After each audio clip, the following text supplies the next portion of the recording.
안녕하십니까. 저는 클루커스에서 컨설턴트 업무를 수행하고 있는 박항서라고 합니다. 오늘은 클라우드 내비게이터 랜딩존을 아시나요? 라는 주제로 웨비나를 진행해 보려고 하는데요. 우선 랜선으로 참석해 주신 분들께 감사드립니다. 아마 랜딩존이란 단어를 처음 들어보셨으면 많이 생소하실 거예요. 왜냐하면 랜딩존이라는 단어가 담고 있는 그 서비스 개념이 참 많거든요. 그래서 오늘은 이 랜딩존을 알게 되면 어떻게 클라우드를 사용하는데 안내를 받을 수 있는지, 좋은 안내를 받을 수 있는지 개념 정리와 함께 간략한 데모를 통해서 제가 안내해 드리고자 합니다. 그럼 목차부터 한번 보실까요? 처음에는 그 애저 랜딩존이란 개념에 대해서 제가 간략히 소개를 한번 해드릴 거고요. 그리고 키워드를 통해서 랜딩존이 갖고 있는 대표적인 그 서비스들이 뭔지 한번 안내를 해드리겠습니다.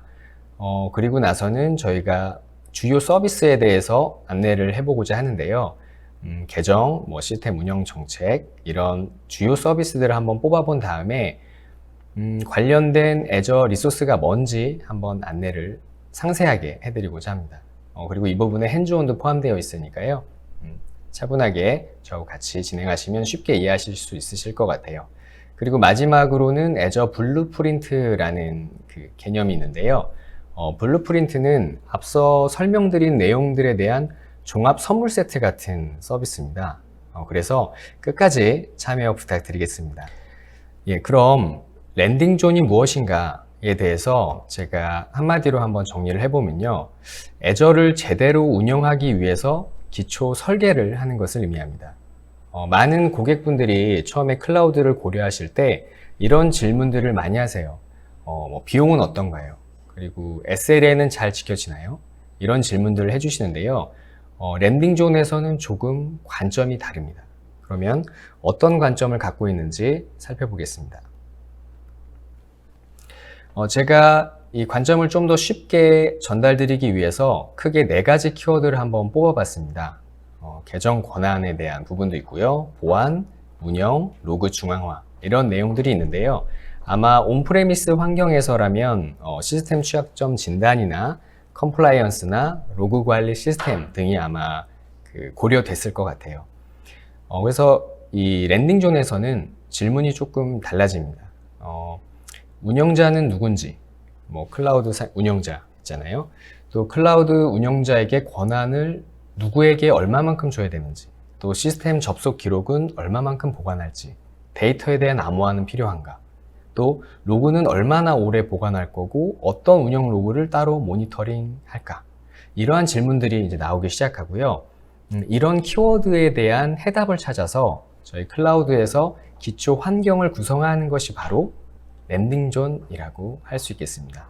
그래서 제가 앞으로 랜딩존이라고 말씀드리면 이러한 개념들을 다 포함하고 있다라고 이해해 주시면 될 것 같아요. 그럼 여기서 한 가지 문제가 있습니다. 문제는 이런 키워드들을 잘 관리해야 된다는 건 이미 알고 계세요. 근데 도대체 어떻게 해야 되느냐? 그리고 막상 이런 키워드를 그 클라우드에서 해결하려고 하시면 막연하다라는 느낌을 많이 받습니다. 지금 보시는 화면은 제가 애저에 대해서 소개하면서 가장 많이 활용하는 이미지인데요. 이 막연함을 느끼는 이유는 바로 애저가 600개 이상의 클라우드 서비스를 제공하는 플랫폼이기 때문입니다. 이 많은 리소스들 중에서 도대체 랜딩존을 구성하기 위해서 어떤 리소스가 어떻게 활용돼야 할지 참 쉽게 알기가 좀 어렵죠. 그래서 저는 아마 이러한 점 때문에 저희 파트너가 존재하는 게 아닌가라고 생각을 하고 있습니다. 그리고 참고로 제가 앞으로 이 리소스라는 단어를 많이 사용할 텐데요. 지금 보시는 아이콘 하나가 그 특정 클라우드 서비스를 의미하고요. 이 서비스를 개수별로 제가 만약에 웹 서비스를 2개를 사용한다 이러면 리소스 2개를 사용하고 있다 라고 표현을 합니다. 이 점도 참고하시면 좋을 것 같아요. 그럼 제가 지금까지는 그 랜딩존이 무엇인지 말로만 설명을 드렸는데요. 지금부터는 실제 아키텍처를 한번 보면서 진행하도록 하겠습니다. 지금 보시는 게 그 랜딩 존에 대한 기초적인 아키텍처라고 보시면 됩니다. 이 아키텍처 안에는 애저 액티브 디렉토리도 있고요. 키볼트, 시큐리티 센터, 폴리시, 로그 아날리틱스 등이 있는데 이 애저 클라우드 아키텍처에 대한 그 이해도가 아직은 만약에 없다고 한다면 좀 어렵게 느껴질 수가 있어요. 그래서 이거를 제가 한번 기능별로 쉽게 풀어보겠습니다. 저희가 애저를 사용한다 그러면 그 밑에 과금이 되는 기준인 그 서브스크립션이 있고요. 그리고 여러 리소스들을 담는 폴더 역할을 하는 리소스 그룹이 있습니다.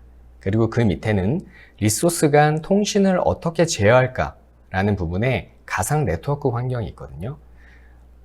만약에 이 부분에 대해서 조금 아직 이해가 안 된다 라고 하실까봐 제가 한 가지 예를 한번 들어보겠습니다. 만약에 제가 지금 책상 위에 있는 노트북을 새로 샀다고 해볼게요.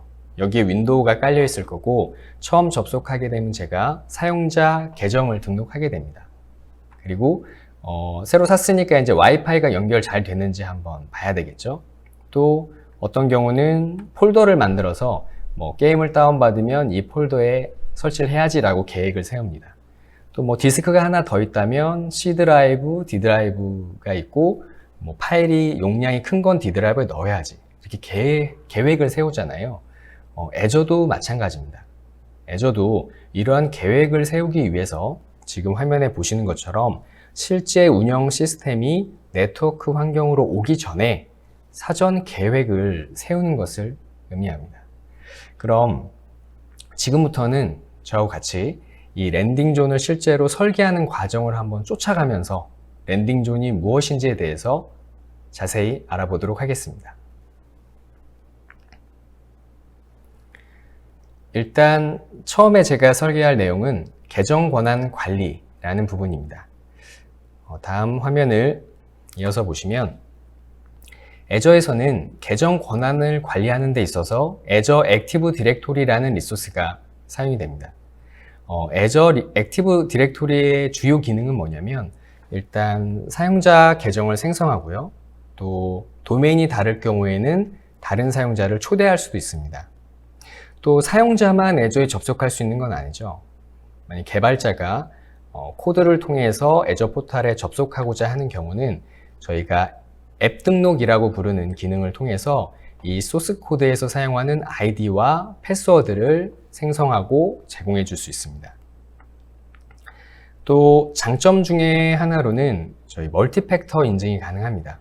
그래서 저 같은 경우도 애저 포탈에 접속을 해서 그 아이디와 비밀번호를 입력을 하면요, 바로 로그인 되는 게 아니라 제 휴대폰에 설치된 그 애저 앱을 통해서 알람이 옵니다. 그 알람을 제가 승인을 해줘야 로그인할 수 있거든요. 이런 기능이 기본적으로 제공된다는 게 가장 큰 장점이고요.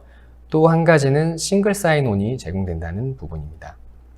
그 온프레미스에서 AD를 사용하시거나 만약에 그 SaaS 어플리케이션 중에 클라우드 지원 기능이 있으면 애저하고 같이 연동해서 싱글 사인온을 구성할 수가 있습니다. 제가 지금 앞서서 설명드린 내용들을 한번 이 애저 아키텍처로 표현을 해보면요, 보시는 것처럼 이렇게 관리자, 파트너하고 소유자, 독자 이런 식으로 표현이 됩니다. 어찌 보면 수행한 내용은 참 많은데 단순하게 표현이 되죠. 만약에 여러 사용자 그룹이 있다면 여기에 또 복잡한 표시가 들어가겠지만 지금 현재까지의 시나리오는 저희가 랜딩 존이 여기까지 구성이 됐다고 봐주시면 될 것 같아요.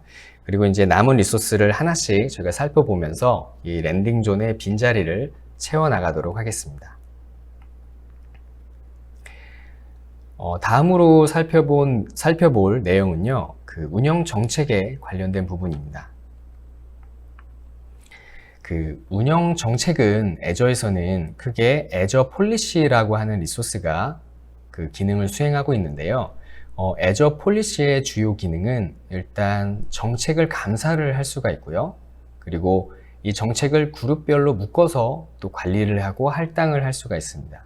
또 커스텀 정책을 제이슨 형태로 생성할 수도 있는데요.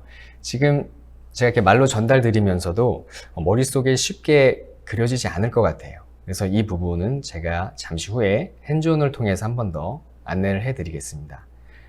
장점은 뭐냐면 저희가 만약에 클라우드에서 어떤 운영 정책을 적용하고 싶다고 했을 때 어떤 정책을 적용해야 될지조차 모를 때가 있잖아요. 잘 관리를 하고 싶은데 도대체 뭘 감사를 해야 될지 모르겠다라고 할 때 그 애저 폴리시에서는 국제 표준에 맞는 정책들을 패키지 형태로 제공을 해줍니다. 그래서 만약에 제가 ISO 27001에 해당하는 그 운영 정책을 클라우드에 적용해보고 싶다라고 하면 저 패키지 안에 있는 정책들을 할당을 해주면 되거든요. 이 부분도 잠시 후에 안내를 드릴게요. 그러면 제가 핸즈온으로 넘어가기 앞서서 이 애저 폴리시가 어떻게 동작하는지 한번 안내를 해드려야 될 것 같아요. 그 애저 포털의 리소스가 어떤 식으로 관리되는지부터 저희가 한번 짚고 넘어가야 되는데요. 지금 보시는 화면에 위쪽이 바로 애저 포털에 배포된 가상 머신에 대한 기록입니다. 그리고 아래쪽은 애저 폴리시에서 그 정책을 새로 하나 만든 거거든요. 근데 위에 보시면 알겠지만 애저에서는 애저에 배포된 리소스나 아니면 변경되는 설정, 그리고 활동 로그 이러한 것들이 모두 보시는 것처럼 제이슨 형태로 배포가 되어 있습니다. 그럼 아래 보시면 애저 폴리시는 똑같은 제이슨 형태로 되어 있잖아요. 뭔가 애저 포털에서 행위가 있었을 때 그게 제이슨 형태로 기록이 되거나 신규 배포가 발생할 건데 배포가 되기 전이나 배포된 후에 애저 폴리시에 정의된 제이슨이 한번 필터링을 해주는 겁니다. 필터링을 해서 이 필터링된 내용을 감사만 할지 아니면 아예 행위 자체를 못하도록 디나이를 할지 애저 폴리시에서 결정을 하게 되는 거죠. 제가 이 이후로도 시큐리티 센터나 그 블루프린트 같은 다양한 리소스들을 소개해 드릴 텐데요. 이 리소스들 모두 다 이 애저 폴리시라는 기능이 전제가 됩니다. 예를 들어서 여러 정책들이 있어요. 근데 여러 정책들 중에서 제가 보안 관련된 정책들만 따로 추려서 모아놓고 또 보안을 해야 되니까 모니터링 시스템을 붙이고 또 알람 기능까지 넣으면 이게 바로 시큐리티 센터라고 하는 또 서비스가 됩니다. 그러니까 제가 이 설명을 왜 드렸냐면요. 이 애저 폴리시에서 여러 가지 정책들을 관리하는데 그 정책들 중에서도 특정 목적에 맞는 애들 추려서 또 다른 그 서비스에서 활용을 하고 있다는 점을 말씀드리기 위해서 한번 안내를 드렸습니다.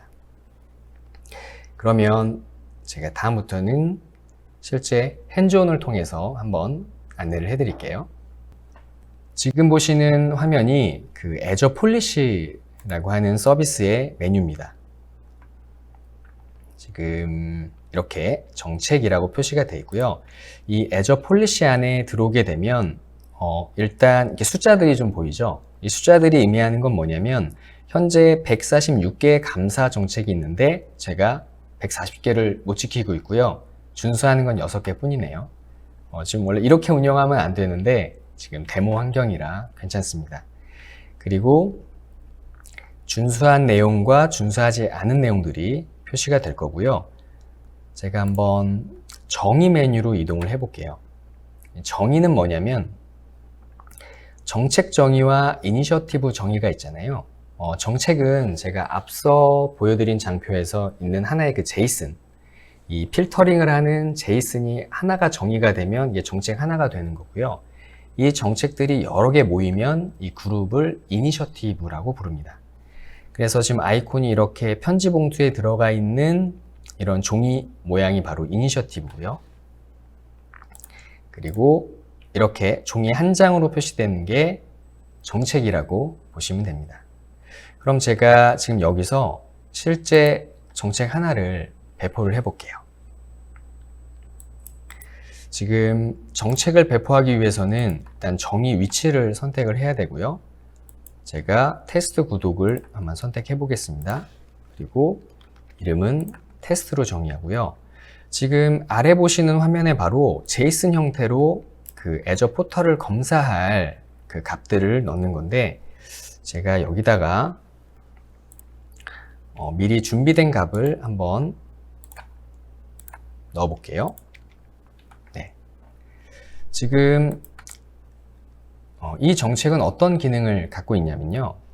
지금 화면에 보시면 애저의 네트워크 리소스에서 특히나 네트워크 시큐리티 그룹이라고 하는 IP 방화벽 쪽에서 정책이 들어갈 건데요.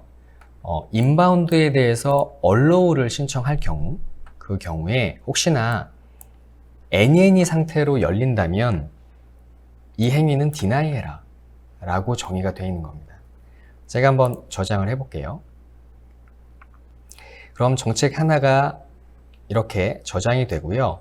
이렇게 생성한 정책을 할당을 통해서 보시는 것처럼 특정 구독에 할당을 할 수도 있고요. 또 정책 특정 제외할 리소스를 선택할 수도 있습니다. 이 정책의 영향을 받지 않을 그 리소스들을 선택할 수도 있거든요. 이렇게 검토 만들기 하면 배포가 되는데, 이 배포는 최대한 30분이 걸리는 작업이라 제가 앞서 배포해 놨던 그 내용을 가지고 한번 설명을 드려볼게요. 지금 기존에 제가 작성해 놨던 정책이고요. 앞서 제가 넣은 정책과 같습니다. 그럼 이 정책이 어떻게 반영이 되냐면, 제가 지금 다른 리소스로 넘어왔는데요. 이 리소스가 뭐냐면, 지금 잠시만요.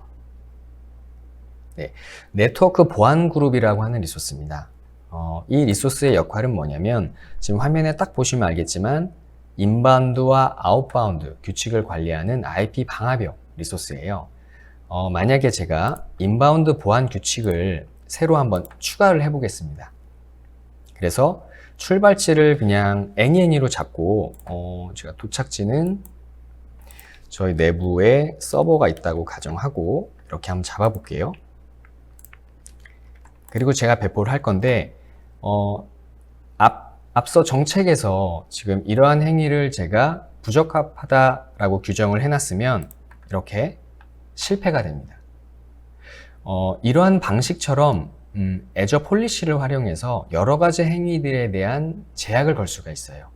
또한 이렇게 제한을 거는 것뿐만 아니라 감사를 수행해서, 앞서서 제가 준수하고 비준수하고 이런 내용을 한번 보여드렸죠. 그렇게 관리를 할 수 있게 되는 것입니다.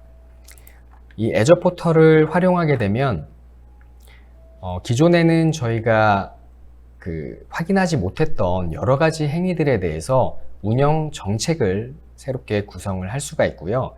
이러한 장점 때문에 이 애저 폴리시라는 리소스가 랜딩 존이라는 개념에 같이 포함되는 것 같습니다.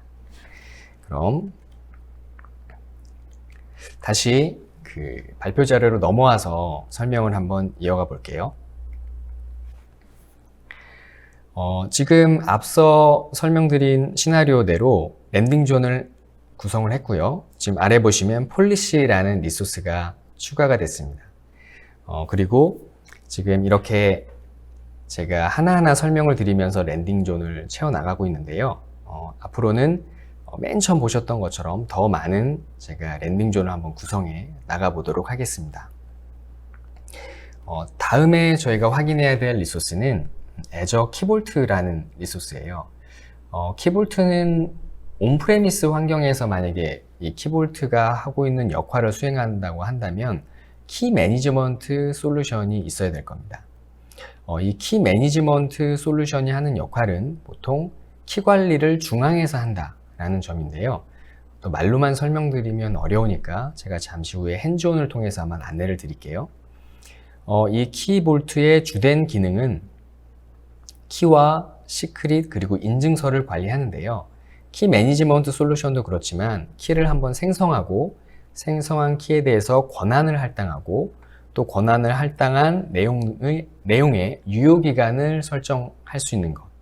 이게 키 매니지먼트의 핵심이라고 할 수 있겠습니다. 그러면 다른 기능으로는 애저에 있는 데이터들에 대한 암호화, 수행할 수도 있고요. 가장 큰 장점이라 그러면 전 역시 애저 서비스와의 편리한 연동 부분도 있지만 트랜잭션당 과금이 나온다 라는 점도 되게 큰 장점일 것 같아요. 그럼 제가 데모 환경으로 넘어와서 한번 안내를 드리겠습니다. 예, 그럼 제가 미리 생성해 놓은 이 키볼트 리소스에 접속을 해서 한번 데모를 진행하도록 하겠습니다. 키볼트에 이렇게 들어오면 처음에 요청이 카운트돼서 표시가 되는데요. 키볼트는 앞서 말씀드린 것처럼 요청당, 트랜잭션당 과금을 일단 받고 있고요. 주된 기능은 크게 세 가지였고, 키, 비밀, 인증서 이렇게 세 가지가 있는데요. 일단 키값을 한번 생성을 해 보겠습니다. 생성 메뉴로 들어와서요. 제가 테스트 키 2번 해서 암호화 방식을 이렇게 선택할 수가 있고요. 활성 날짜, 만료 날짜를 선택을 해서 만들기를 하면 보시는 것처럼 키가 이렇게 만들어집니다. 참 만들기는 쉽죠. 이렇게 만든 다음에 비밀도 그렇게 쉽게 생성을 할 수 있고요. 마찬가지로 인증서도 쉽게 관리를 할 수가 있습니다. XX 정책은 이 키볼트에 접속할 수 있는 사용자나 어플리케이션을 할당해주는 기능인데요. 지금 저는 키볼트를 관리하기 위해서 제 이름이 이렇게 등록이 되어 있고요. 지금 잠시 후에 데모 환경에서 보여드릴 가상 머신도 등록이 되어 있는데, 이 가상 머신이 키볼트에 접속해서 키를 요청하거나 비밀을 요청하거나 할 때 이렇게 선택된 항목대로 이 선택된 권한에 따른 행위만 할 수가 있습니다. 그럼 한번 실제 가상 머신에 접속을 해서 진행을 해볼게요. 이 처음에 키볼트를 이제 접하시는 분들은 저한테 이런 질문을 많이 하십니다. 그러면 키와 시크릿, 키와 비밀이 있는데 도대체 차이점이 뭐냐라고 물어보시는데요. 제가 간략하게 한번 예를 들어서 설명을 해드릴게요.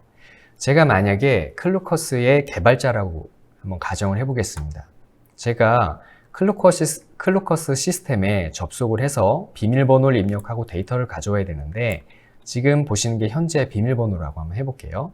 그럼 제가 코드에 이렇게 비밀번호를 입력해서 사용을 하게 됩니다.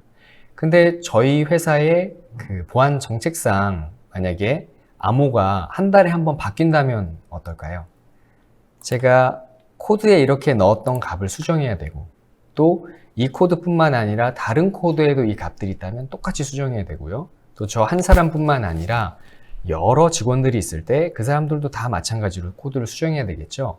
그렇게 사용하는 것이 아니라 지금 아래 보시는 코드를 통해서 제가 키볼트에 요청을 한번 해보겠습니다. 그럼 보시는 것처럼 키볼트에 입력을 해놓은 비밀을 가져와다가 사용할 수가 있습니다.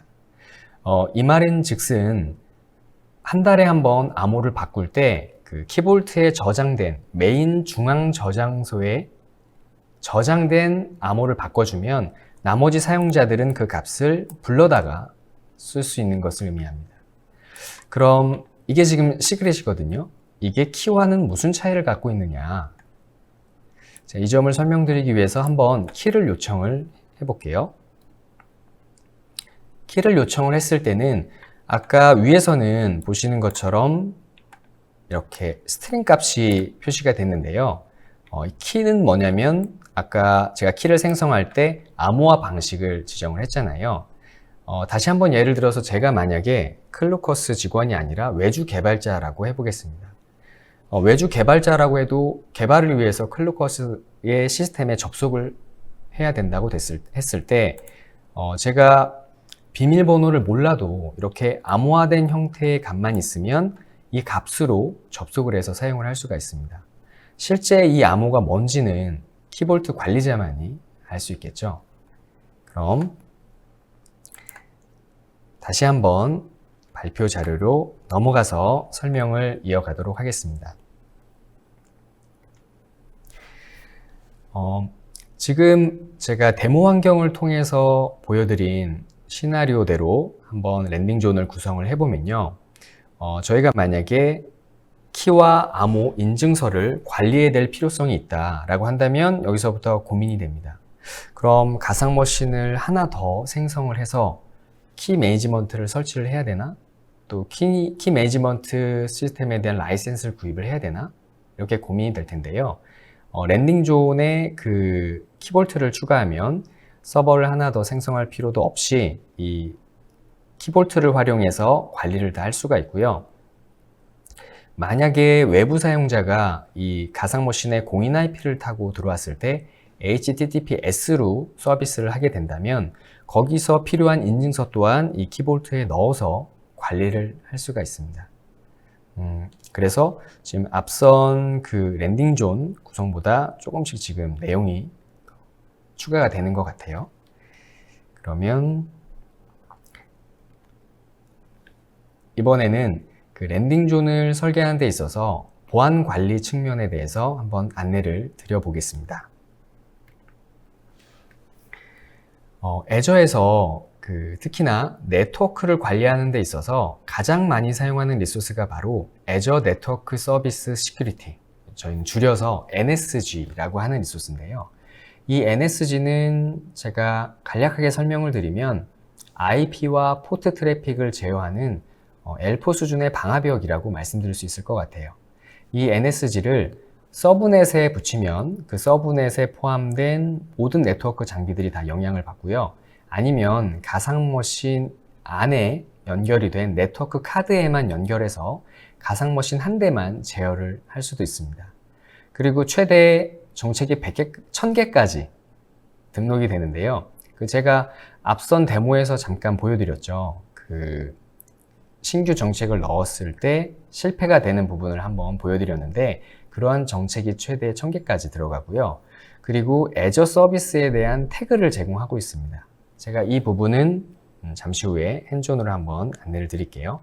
그리고 NSG의 가장 큰 장점 중에 하나는 무료라는 점, 이 점도 있지만 추가 기능을 활성화를 시키면 이 NSG 간에 흐르는 트래픽들, 그리고 이 트래픽 안에 있는 소스와 데스티네이션, 포트 정보, 프로토콜 정보 이런 것들을 모두 확인을 할 수가 있습니다. 그럼 제가 다시 한번 제 데모 환경으로 이동해서 설명을 한번 드릴게요. 지금 앞서 잠깐 보여드렸던 NSG 메뉴인데요. 여기서 제가 한번 아웃바운드 보안 규칙을 새로 추가를 해보겠습니다. 이렇게 추가 버튼을 눌렀을 때 아웃바운드다 보니까 지금 소스 쪽에는 가상 네트워크를 잡고요. 대상 주소로 서비스 태그를 이용해서 인터넷을 잡아볼게요. 이제 혹시 온프레에서 경험이 있으신 분들은 딱 이것만 봐도 아시겠지만 애저에서 인터넷으로 나갈 때 공인 IP가 어떤 것인지 특정할 수가 없거든요. 그럴 경우 보시는 것처럼 인터넷이라는 태그를 활용해서 이 안에 들어있는 모든 IP를 다 선택을 해줄 수가 있습니다. 그리고 애저에는 다양한 파스 서비스들이 있는데 이 파스 서비스들은 기본적으로 도메인 기반으로 통신을 하거든요. 공인 IP를 밖으로 잘 드러내질 않습니다. 이러한 서비스들 경우에도 지금 보시는 것처럼 서비스 태그를 활용해서 그 트래픽 흐름을 제어를 해줄 수가 있습니다. 그럼 다시 장표로 모아서 설명을 이어가겠습니다. 이러한 장점들 때문에 NSG가 실제 실무에 있어서도 가장 많이 활용이 되고 있고요. 지금 앞서 설명드린 내용으로 한번 랜딩 존을 구성을 해보자면 지금 보시는 이미지와 같을 겁니다. 예를 들어서 웹서버와 DB서버가 있다라고 했을 때 그 웹서버는 인터넷으로 통신을 해야 되니까 DMZ 서브넷 구간을 만들어 주는데요. DMZ를 어떻게 만드느냐? NSG를 통해서 제어를 하는 겁니다. 아웃바운드 트래픽을 허용해주고 그리고 이 트래픽들이 특정 DB에 대한 포트만 허용을 해서 통신을 시켜준 다음에 이 데이터베이스가 놓이는 서브넷은 인터넷 통신을 할 수 없도록 제어를 해서 사설 네트워크처럼 운영을 할 수 있습니다. 그래서 앞서 설명드린 내용이 지금 또 하나 저희 랜딩존에 추가가 됐네요. 그럼 이 다음부터는 그 보안 정책에 대해서 안내를 드리겠습니다.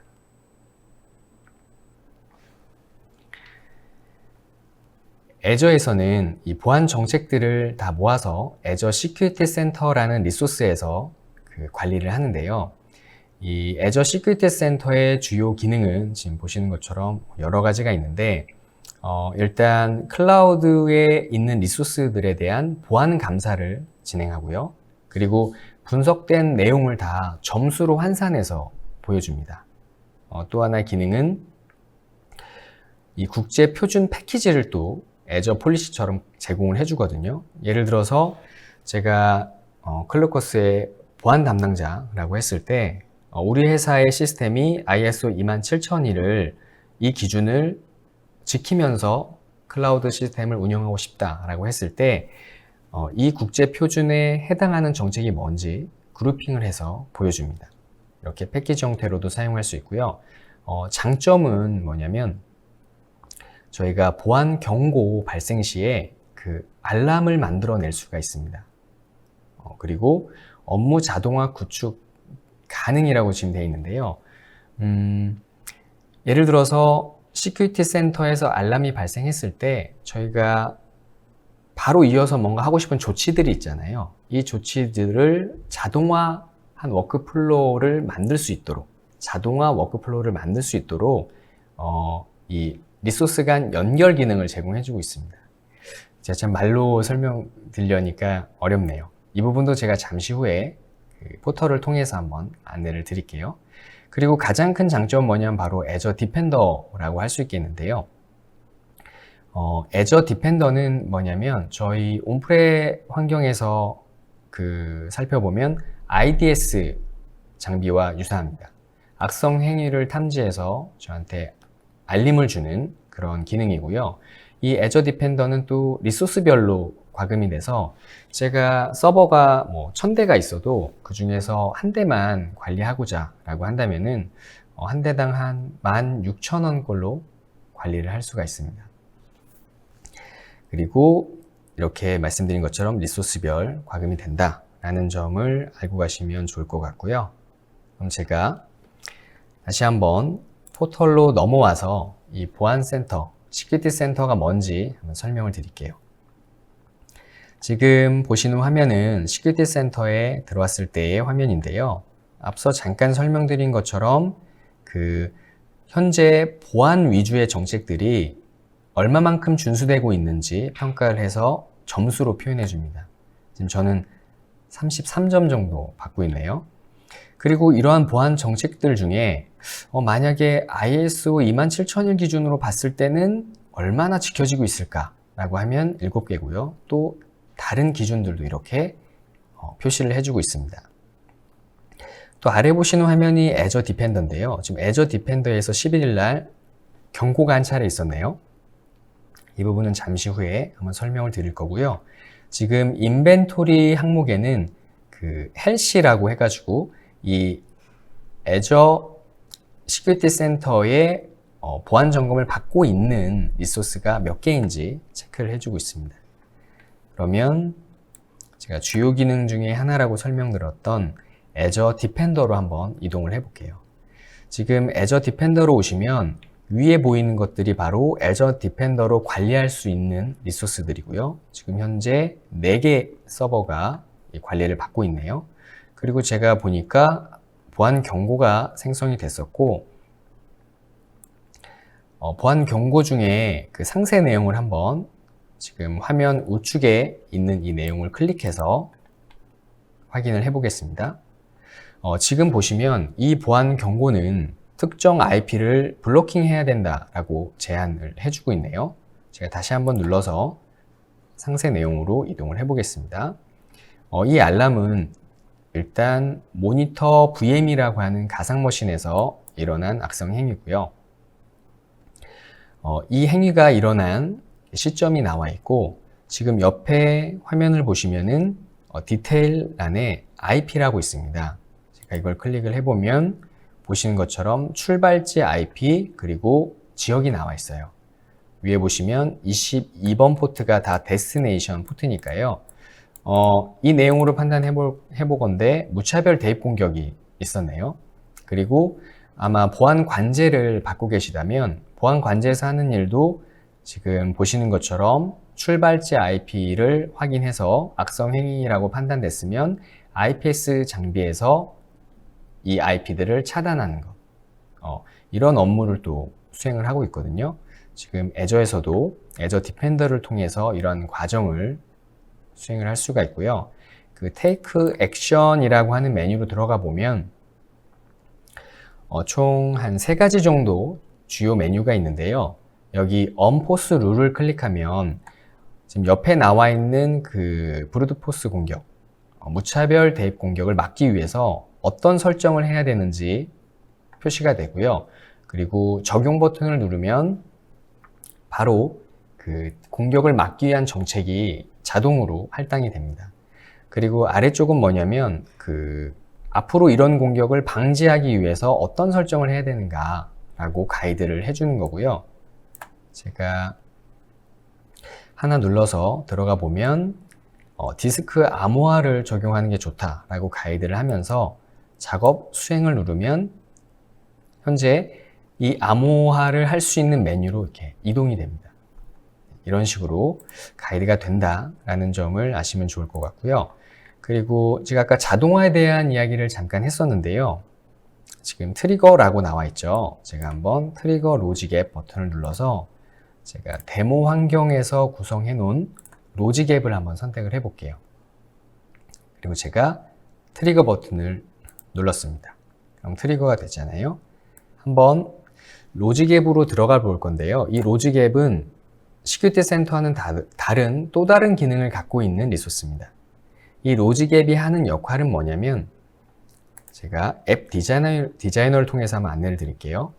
지금 디자인이 어떻게 되어 있느냐, 시큐리티 센터에서 알람이 만들어지거나 트리거가 생성이 됐을 때 메일을 보내라, 이런 식으로 디자인이 되어 있습니다.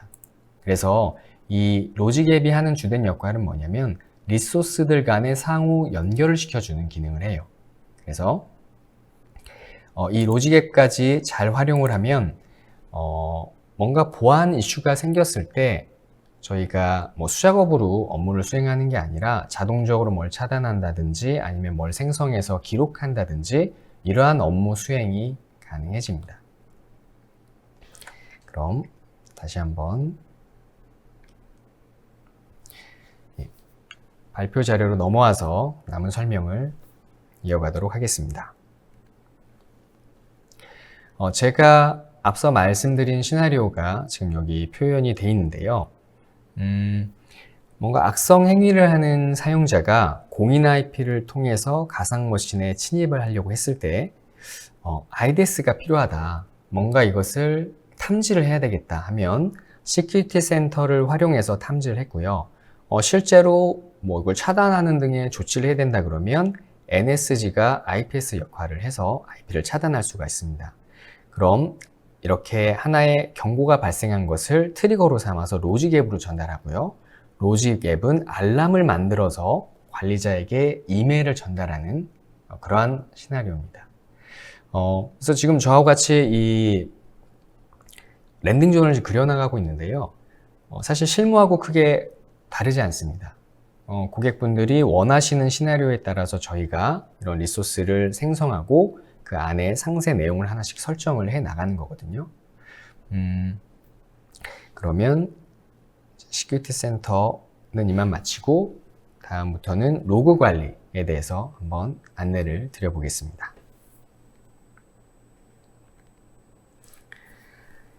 애저에서의 로그 관리 기능은 이 대표하는 몇 가지 리소스가 있는데요. 그 중 하나가 애저 로그 아날리틱스입니다. 로그 아날리틱스의 역할은 일단 로그를 수집하고 수집한 로그를 저장하고요. 이 저장된 로그를 필터링해서 차트로 만들거나 아니면 타임테이블로 또 만들 수가 있습니다.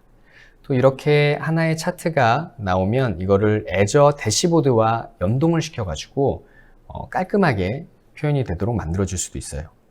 이 내용은 제가 잠시 후에 데모를 통해서 한번 안내를 드리겠습니다. 그래서 가장 큰 장점은 뭐냐면 일단 애저 플랫폼 로그를 받아올 수 있고요.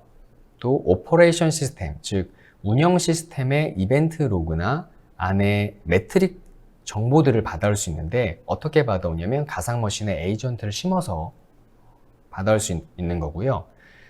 또 다양한 어플리케이션 로그들을 어플리케이션 인사이트라는 리소스를 사용해서 그 어플리케이션 로그를 또 받아올 수 있는데 이러한 로그들을 다 그 로그 아날리틱스라고 하는 리소스에서 중앙 관리한다 라는 점이 가장 큰 장점입니다. 그리고 또 한 가지 장점은 무료로 사용할 수 있는 과금 구간이 꽤 넉넉합니다.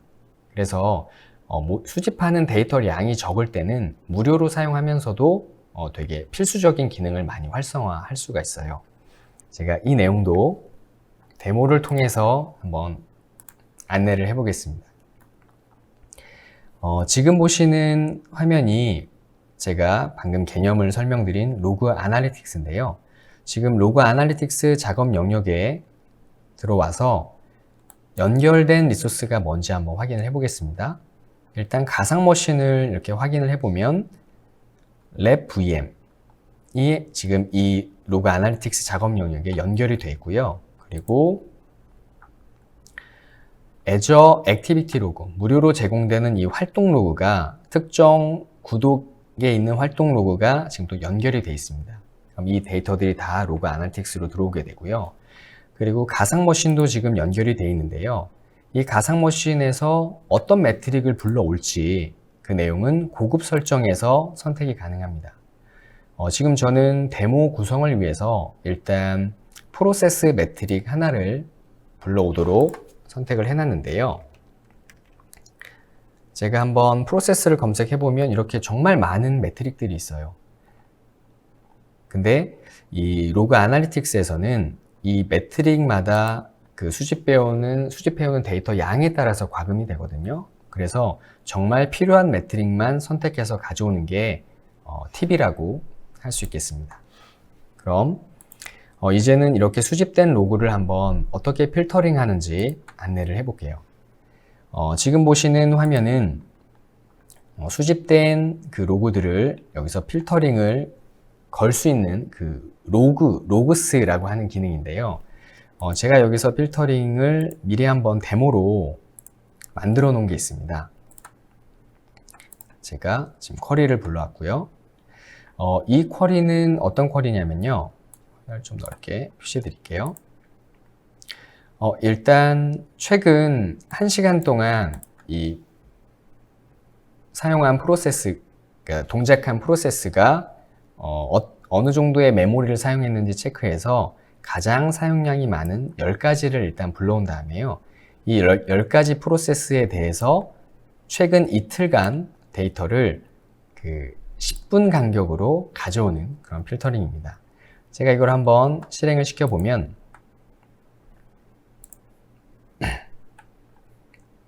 잠시만요. 네. 앞서 살짝 장애가 있었는데요. 지금 보시는 것처럼 차트 형태로 로그를 그려나갈 수가 있습니다. 그리고 이렇게 나온 차트를 내보내기로 CSV로 내보낼 수도 있고요. 또 대시보드에 한번 고정을 해볼게요.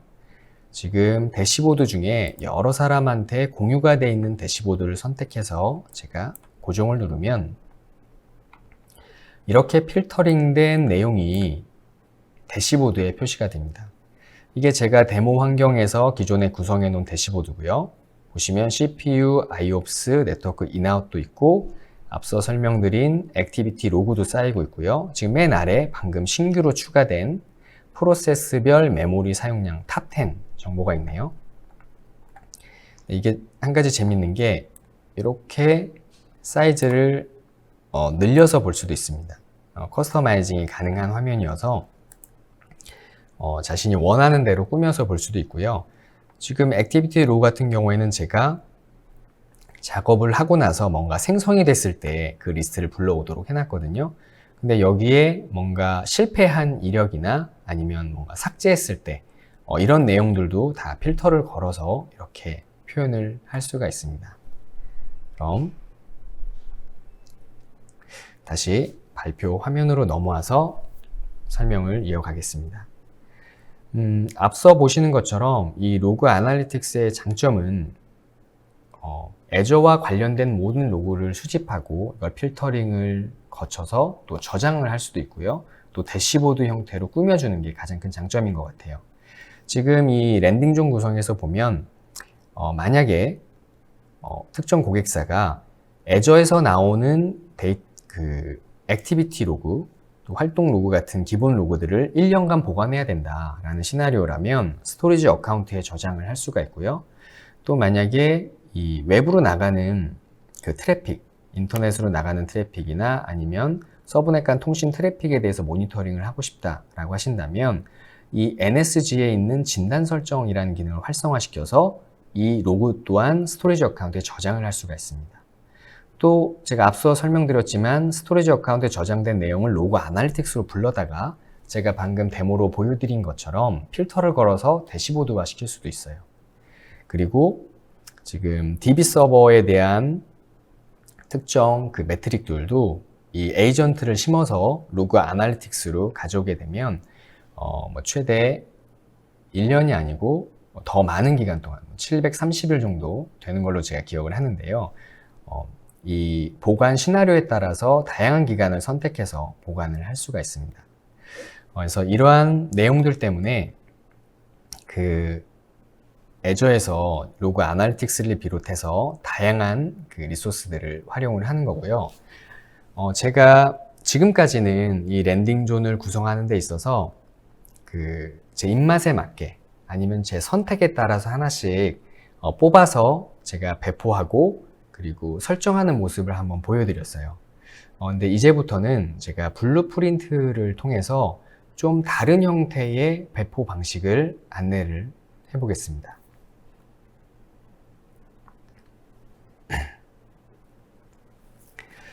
예,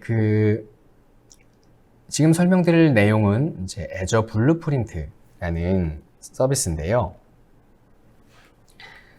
제가 앞서서 지금까지 해왔던 것들을 커스텀 디플로이먼트라고 한다면 지금까지 해왔던 내용들을 모두 템플릿에 넣어서 버전 관리도 하고 이걸 통해서 업데이트도 하고 배포도 한다면 이게 바로 애저 블루프린트라는 기능입니다. 제가 상세 내용을 한번 살펴볼게요. 애저 블루프린트의 주요 기능은 지금 보시는 것처럼 국제 표준 패키지를 제공하고 있습니다. 이건 앞선 그 애저 폴리시하고 지금 같은 부분이죠. 그리고 애저 폴리시의 정책을 또 활용해서 이 애저 블루프린트를 구성할 수도 있고요. 또 여기 보시면 정책 패키지의 버전 관리 업데이트라고 나와 있습니다. 이것도 제가 잠시 후에 데모를 통해서 한번 보여드릴게요. 가장 큰 장점은 뭐냐면 이 랜딩 존이라고 하는 리소스 그룹, 정책 그룹을요 하나의 패키지로 딱 감싼 다음에 얘를 버전 관리를 할 수가 있고 또 이 안에서 내가 필요한 리소스 아니면 필요 없는 정책을 조절을 하면서 저희 회사에 맞는 커스텀한 랜딩 존을 구성할 수 있다라는 부분입니다. 그럼 제가 데모 환경으로 넘어가기 앞서서 한번 개념 정리를 하고 넘어가 볼게요. 지금 백그라운드에 나와 있는 이미지가 제가 지금까지 앞서 구성해 놓은 랜딩 존입니다. 이 랜딩 존을 제가 목적에 맞게 구성을 할 수가 있어요. 예를 들어서 우리 회사는 정보보호 관리 체계에 맞게 랜딩 존을 구성해야 되겠다라고 한다면 그 관리 체계에 맞는 방식으로 랜딩 존을 구성할 수 있고, 아니 우리는 미국 의료정보보호법에 맞춰서 구성을 해보겠다라고 한다면 그 입맛에 맞는 리소스들을 뽑아서 저희가 랜딩 존을 구성할 수가 있는데요. 이런 구성 자체를 패키지로 다 묶어서 관리하는 게 바로 이 애저 블루프린트입니다. 그럼 지금부터는 그 데모 환경을 통해서 한번 안내를 드려보겠습니다. 예, 지금 보시는 화면이 그 블루프린트의 첫 메뉴인데요. 한번 자, 청사진 만들기를 눌러서 그러면 어떤 정책들이 있는지 한번 살펴볼게요. 지금 메뉴에 나와 있는 게 빈 청사진인데, 빈 청사진을 누르게 되면은 이거는 아무런 그 리소스가 설치되지 않은 그 청사진을 앞으로 그려 나갈 수 있는 형태의 백지장이 나오는 거고요. 그 아래에 지금 살펴보면 ISO 27001 기준으로 지금 정책이 들어있는 것도 있고, 카프라고 해서 우리 애저를 잘 쓰기 위한 정책 모음집을 제공하거든요. 그 카프도 지금 나와 있고, 또 영국 공식이라고 해서 영국에서 지금 제안하는 그런 랜딩존도 있네요. 이렇게 다양한 랜딩존을 선택해서 구성을 할 수가 있는데, 제가 한번 하나 눌러보겠습니다. 정보보호관리 체계를 선택을 해볼게요. 일단 관리 체계 내용을 보기 위해서 여기서 원하는 값들을 넣어보고요. 그러면 지금 정보보호 관리 체계를 충족하기 위해서 어떤 정책들이 있느냐. 지금 보시는 것처럼 이렇게 그룹핑이 되어 있습니다. 보시면 스토리지 계정의 그 스큐도 관리를 해야 되고요. 가상 머신 크기도 지금 체크를 해야 되는 거고, SQL 서버가 있다면 위협 탐지 기능도 배포를 해야 되고, 이 내용들이 모두 ISO 27001에서 관리하고자 하는 영역이다 라는 거고요. 이렇게 패키지 형태로 제공이 되고 있습니다. 그럼 제가 이번에는 기존의 데모 환경으로 배포해 놨던 청사진을 한번 수정을 해 볼게요. 지금 데모 vnet이라고 하는 저한테 청사진이 있고요. 이 청사진을 한번 편집을 해 보겠습니다. 지금 아티팩트라고 하는 게 이 청사진 안에 들어있는 내용들인데요. 지금 보시면 리소스 그룹이 생성이 되고 그 안에 NSG와 VNet이 또 생성이 되고 서브넷도 만드는 그런 배포 템플릿이 들어있네요. 그 아래는 또 정책이 있습니다. NSG를 관리하는 정책. 이 정책은 제가 앞서서 애저 폴리시 보여드렸을 때 그 정책이거든요. 여기에 제가 한번 아티팩트를 추가해 보겠습니다. 역할 할당이 아니라 제가 정책 할당을 해서요.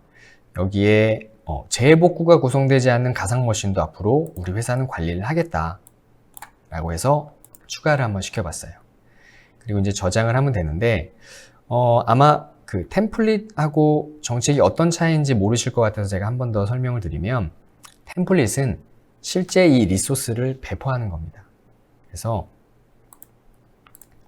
지금 보시면 배포될 내용들이 이렇게 제이슨으로 짜여져 있는 것을 볼 수 있을 거예요. 그럼 이 정책은 뭐냐? 얘는 이 배포된 리소스들을 잘 관리하기 위한 정책. 앞서 애저 폴리시에서 보여드렸던 그 정책이거든요. 그렇게 정책이 같이 담겨 있습니다. 제가 초안을 한번 저장을 시켜 볼게요.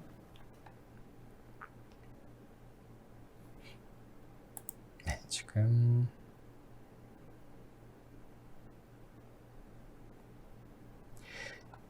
저장이 다 끝났고요.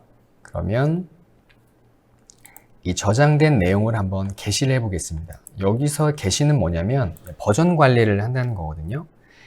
마지막 버전이 4였으니까 제가 5로 올려서 저장을 해 볼게요. 저장을 하고, 그럼 버전 이제 5가 된 거를 저희가 확인할 수 있고요. 기존에 이 정책이 할당된 내용을 한번 보겠습니다. 이 청사진이 지금 AKS라고 하는 이 구독에 할당이 되어 있는데요.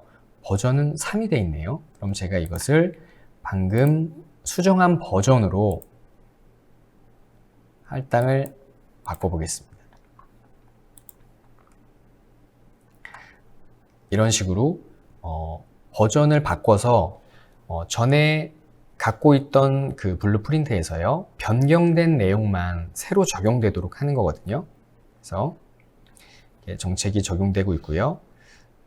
네, 할당이 성공됐다고 나왔죠. 그럼 제가 이 부분이 실제로 애저 환경에서 어떻게 표현이 되는지 안내를 해보겠습니다.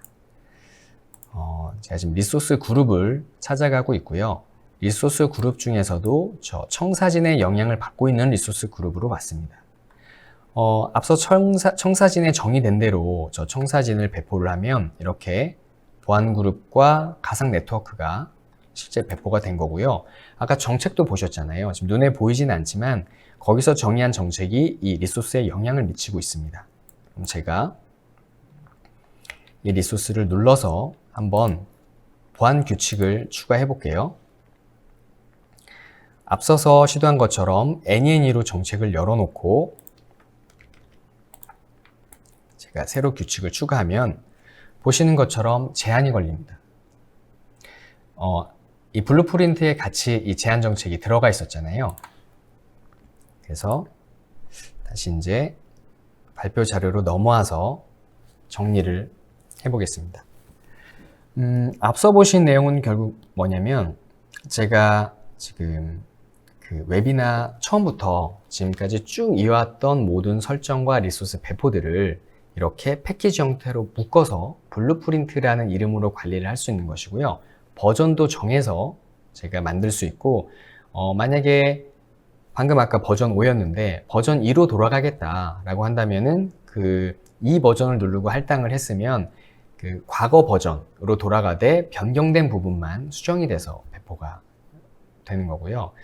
이런 식으로 관리를 할 수 있기 때문에 저희 만약에 어떤 회사의 이 보안 정책과 운영 정책 이런 것들이 관련된 이 랜딩존은 이런 패키지 형태로 관리할 수 있다라는 점이 바로 이 블루프린트의 가장 큰 장점이 아닐까라고 생각을 해봅니다. 그럼 지금까지 저하고 이 랜딩존에 대해서 구성을 쭉 해왔는데요. 한번 마무리를 해보겠습니다. 이 랜딩존이란 무엇이냐면 결국은 애저를 잘 쓰기 위해서 필요한 리소스들을 사전에 설계하고 기초 공사를 해서 배포하는 것을 의미합니다. 그럼 블루프린트란 무엇이냐? 앞서 설명드린 것처럼 이렇게 클라우드를 운영하는 데 있어서 필수적으로 필요한 리소스나 정책들을 패키지로 관리하는 것을 의미합니다. 그래서 제가 이 랜딩존에 대해서 경험을 쌓으면 쌓을수록 한 가지 느끼는 점은 뭐냐면요. 이 랜딩존 설계는 클라우드의 운영 경험과도 밀접한 관련이 있다라는 점입니다. 왜냐하면 클라우드를 운영해 봤더니 이 정책이 필요하다든지 아니면 이 리소스는 필수적으로 있어야 된다라는 부분은 경험을 통해서 저희가 알 수 있잖아요. 그래서 그 다양한 분야의 구축 경험을 가진 저희 클루커스에 연락을 주시면 저희가 클라우드 시스템 운영에 대한 기초 공사를 제대로 할 수 있도록 가이드 해드리겠습니다. 그럼 지금까지 웨비나에 참가해 주신 분들께 감사드리고요. 저는 이만 마치겠습니다. 감사합니다.